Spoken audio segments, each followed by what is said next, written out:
Bonjour, aujourd'hui on va faire un petit cas clinique sur du module de la pédiatrie. Mais comme je sais quoi le diagnostic, on va découvrir ensemble le cas clinique. Alors,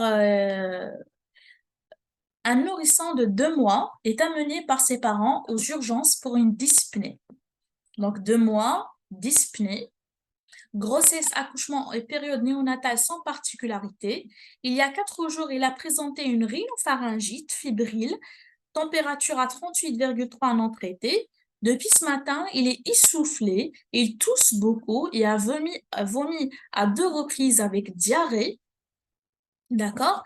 L'examen clinique, fréquence cardiaque à 140, le temps de recoloration cutanée à 1 seconde, la tension artérielle à 10,5, la température à 38,5, la fréquence respiratoire à 65, avec des sifflements audibles au temps expiratoire, avec cyanose, péribuccale et inguale.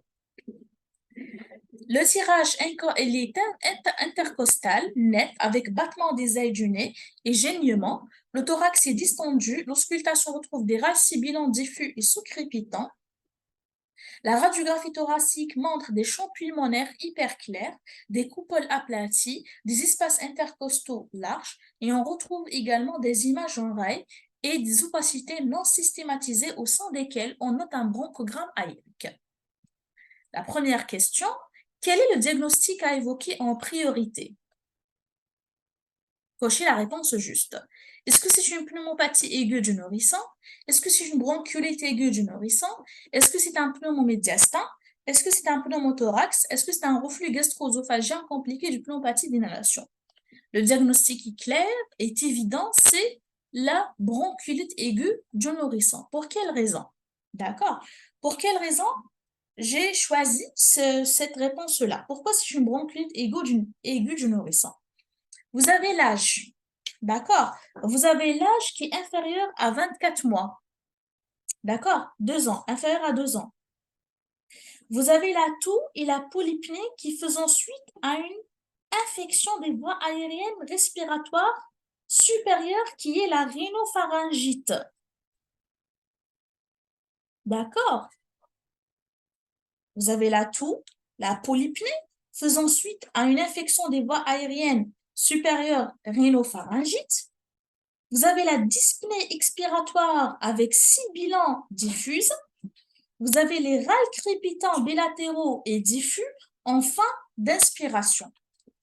Tout ça, c'est des éléments en faveur de la bronchiolite, la rhinopharyngite, la toux, les diarrhées, les vomissements. Premier ou deuxième épisode de ce type, d'accord?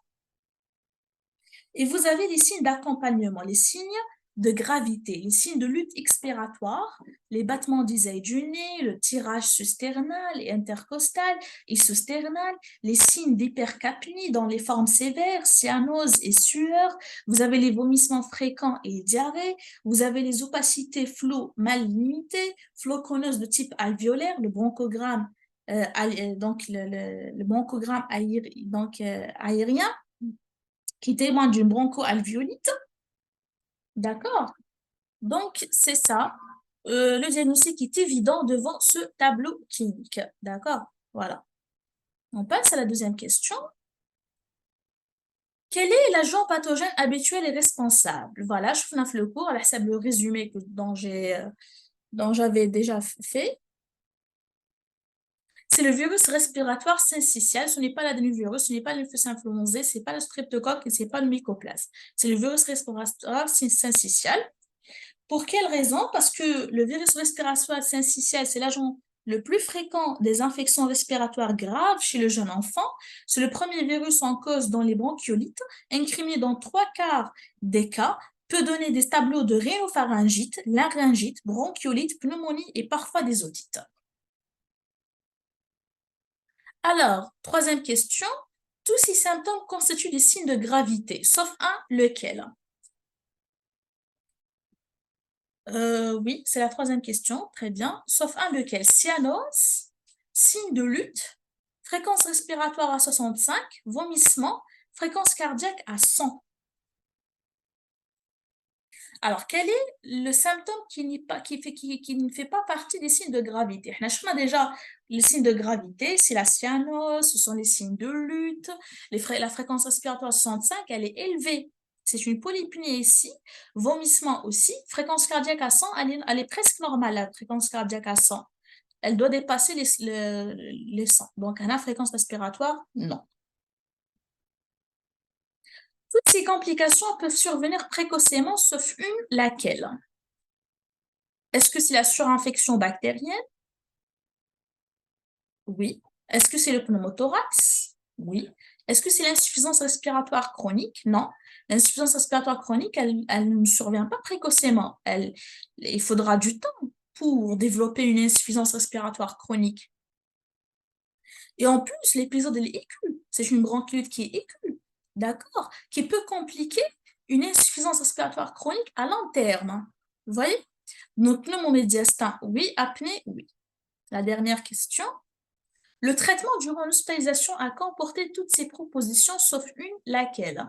Des séances d'aérosol avec bronchodilatateur salbutamol ou désinfection rhinopharyngée ou oxygénothérapie pour assurer une saturation supérieure à 93%, fractionnement des prises alimentaires, bonne hydratation péroce. Je crois qu'on a déjà fait le résumé les vidéos d'accord précédentes.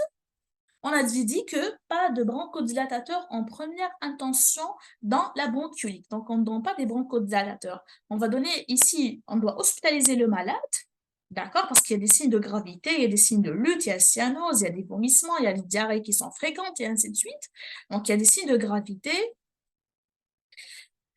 Et vous avez la triade, dyspnée, sibilant, et ainsi de suite. Et on doit hospitaliser notre malade et faire, d'accord, un traitement, donc un traitement symptomatique comme la désinfection rhinopharyngée, l'oxygénothérapie avec une saturation supérieure à 93 ou 92 ou 95, l'essentiel, fractionnement des repas, d'accord, des prises alimentaires des tétés et bonne hydratation PERPS. Donc, on va voir les réponses. Très bien. Donc, c'est une bronchiolite aiguë. On va voir. Moi, j'utilise la plateforme Quizy parce que bon, elle est bien faite. Oui, c'est une bronchiolite aiguë du nourrisson. Bon, voilà. Pourquoi? Donc, ce n'est pas une pneumopathie aiguë du nourrisson parce que c'est une terme vague qui ne détermine pas une étiologie en particulier. La B, voire plus bas. Pas de clarté médiastinale à la radiographie pour la C. Pneumomédiastin, donc il n'y a pas de clarté médiastinale. Pas d'imagerie en faveur pour le pneumothorax, oui, la pneumopathie d'inhalation concerne les lobes inférieurs et le nourrisson ne présente de toute façon pas de RGO, mais de vomissement. Alors, rappel, il faut savoir que la bronchiolite aiguë est une infection virale respiratoire épidémique saisonnière du nourrisson. Le diagnostic de la bronchiolite aiguë est clinique, basé sur 5 critères: symptômes d'infection des voies respiratoires aériennes supérieures, des sibilants diffuses ou des râles crépitants, présence ou non des signes de détresse respiratoire chez un enfant de moins de 2 ans, donc 24 mois, et il s'agit de premier épisode de ce type. On va voir ce... Alors ça, c'est... Voilà, donc la bronchiolite aiguë est une infection virale respiratoire épidémique saisonnière du nourrisson. Le diagnostic, il est clinique, il est basé sur 5 critères: symptômes d'infection des voies aériennes supérieures, sibilant diffuse de type. Voilà.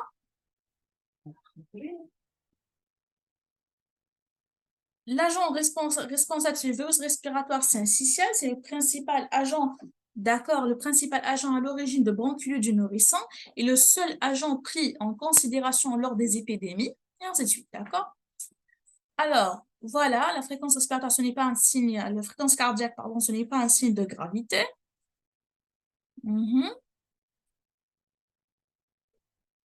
Parce que les signes de gravité en cours d'une bronchiolite virale sont: la désobstruction nasale doit être réalisée avant l'évaluation de la gravité et la mesure de la saturation. Vous avez la polypnée et la fréquence respiratoire supérieure à 70. chiffrer la fréquence respiratoire sur 1 minute en dehors des cris et des pleurs et après des obstructions nasales, irrégularité du rythme respiratoire ou apnée, terrage intercostal, sous-costal, susternal marqué, cyanose, altération d'état général faciès toxique, gênement, mauvaise alimentation, mauvaise hydratation, voire déshydratation, agitation ou léthargie, voire trouble de la conscience, trouble digestif, vomissement et diarrhée profuse, saturation inférieure à 92. On verra ici, qu'est-ce qu'il y a ici. Voilà, donc ça, c'est les facteurs de risque. Regardez les facteurs de risque, c'est la prématurité, c'est l'âge inférieur à 6 semaines, les maladies pulmonaires chroniques, les cardiopathies congénitales, les maladies neuromusculaires, l'immunodéficience, les mauvaises conditions socio-économiques et... D'accord. Les signes de gravité, donc on est en train de répéter ici, c'est pas très important. Voilà, l'insuffisance respiratoire chronique, ce n'est pas précoce, bien sûr. Les complications à court terme de la bronchite, c'est la surinfection bactérienne, l'insuffisance respiratoire aiguë, l'apnée, les complications biomécaniques comme pneumothorax, pneumomédiastin, la déshydratation et les sécrétions inappropriées d'ADH, troubles du rythme. Voilà, il n'y a aucune utilité à utiliser les traitements pharmacologiques au cours de la bronchiolite. Ces traitements n'ont aucun avantage, ils augmentent le coût des soins et ils peuvent avoir des effets indésirables. Pas de bronchodilatateur inhalé nébulisé ou par voie orale, pas de glucocorticoïdes inhalés ou systématisés, ou systémiques, pardon, pas d'antibiotiques systématiques, ils ne sont pas indiqués que s'il y a des preuves d'une infection bactérienne coexistante, pas de nébulisation de sérum salé hypertonique ou isotonique, pas de bromure d'ipratropium, pas de combinaison corticoïde et adrénaline en nébulisation, pas de décongestion non nasale, des sérums antitussifs et mucolytiques sont contre-indiqués. Voilà, je vous remercie, c'était tout pour aujourd'hui. Bon courage.